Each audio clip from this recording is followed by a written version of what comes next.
What's the meaning of checkbook journalism?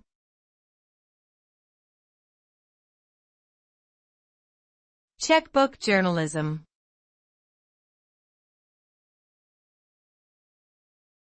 Checkbook journalism.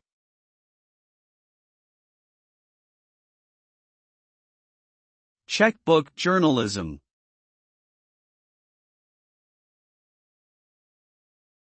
Checkbook journalism.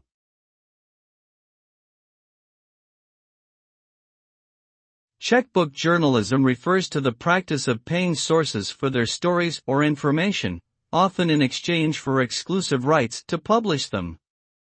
This practice can lead to a number of ethical concerns, as it may incentivize sources to exaggerate or even fabricate their stories in order to receive payment.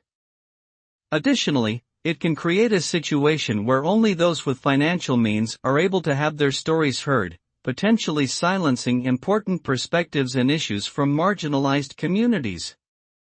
Ultimately, checkbook journalism undermines the principles of journalistic integrity and can erode public trust in the media.